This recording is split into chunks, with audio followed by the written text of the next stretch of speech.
चलिए, हमारी अगली दर्शक है हमारे साथ, छाया है पुणे से। छाया, स्वागत है आपका, सवाल पूछिए। छाया सुन पा रही हैं आप हमें? चलिए, लगता है उनसे संपर्क नहीं हो पा रहा है। ईमेल के जरिए भी इन्होंने हमसे सवाल पूछा है। बलवंत जी का सवाल है, इनकी एज है 44 इयर्स और ये 50,000 मंथली म्यूचुअल फंड में इन्वेस्ट करना चाहते हैं। इनका अमाउंट जो है ये काफी बड़ा है, मंथली इन्वेस्टमेंट है और साथ ही लेकिन नजरिया ये थोड़ा छोटा लेके चल रही है। 2 साल का नजरिया है इनका। कौन से म्यूचुअल फंड्स में इन्वेस्ट कर सकती हैं?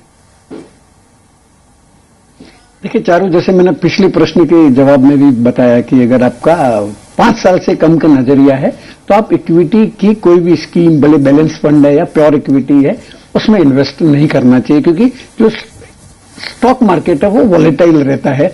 जो 10 साल तक, 5 और 10 साल के बीच में आपको थोड़ा ढंग का रिटर्न दे सकता है, पर अगर आपका 2 साल का ही नजरिया है तो आपको जो डेट की स्कीम्स है उसमें ही पैसा डालना चाहिए। अगर आप लमसम पैसा डालना चाहते हैं तो इनकम फंड में डालिए, और अगर आप सिप करना चाहते हैं तो जो शॉर्ट टर्म इनकम फंड है उसमें डालिए। अभी ये प्रश्न साफ नहीं है कि उनको एक साथ पैसा डालना है या लमसम अपना सिप करनी है। अगर सिप के जरिए पैसा डालना है तो मैं जो शॉर्ट टर्म स्कीम है वो 2 बताना चाहूंगा। Tata short term bond fund है और HDFC short term opportunities fund है।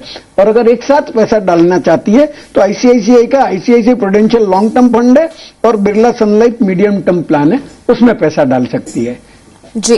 तो इनको और जो डेट फंड में पैसा डालते हैं, जैसे चारू, जैसे डेट फंड में पैसा डालते हैं तो उसमें क्या है, आपको इंडेक्सेशन का बेनिफिट मिलता है। उसकी वजह से जो आपकी टैक्स लायबिलिटी है वो कम हो जाती है। तो जो बैंक एफडी पे तो जो इंटरेस्ट आता है वो आपकी जो रेगुलर इनकम है उसमें ऐड हो जाता है। तो अगर आप मैक्सिमम मार्जिनल रेट में आते हैं तो आपका एफडी पे 30% का टैक्स लग जाता है। परंतु डेट फंड वगैरह में आप डालते हैं तो चूंकि इस पर इंडेक्सेशन का बेनिफिट मिलता है और आपको 10% without indexation, 20% with indexation benefit है। और जो इनकम टैक्स का कॉस्ट इन्फ्लेशन इंडेक्स है वही पिछले 4-5 साल से 10%, 9% के आसपास आ रहा है। तो इफेक्टिवली आपका नेग्लिजिबल टैक्स आता है। तो बैंक एफडी में जैसे अगर आपको 9% आता है, इधर भी 9% आएगा, तो भी बैंक एफडी में 9% में 30%, 20% या 10% जो भी आपकी स्लैब रेट है वो इनकम टैक्स में चला जाएगा, वो आपकी सेविंग हो जाएगी। तो एफडी के सामने इनकम फंड में जो आपका अल्टीमेट रिटर्न आपके हाथ में है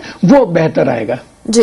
तो इनको इनकम फंड्स का चुनाव करने को बताया गया है और इनकम फंड्स में भी शॉर्ट टर्म फंड्स का ये विकल्प चुन सकती हैं। साथ ही हमने 3 साल के रिटर्न्स भी दिखाए हैं। Returns Tata short term bond और एचडीएफसी शॉर्ट टर्म अपॉर्चुनिटीज में रिटर्न अच्छे देखने को मिले हैं। ये इन फंड्स का चुनाव कर सकती हैं। फिलहाल इतने ही सवाल हम शामिल करेंगे। बलवंत जी, आपका बहुत बहुत शुक्रिया इस शो में जुड़ने के लिए।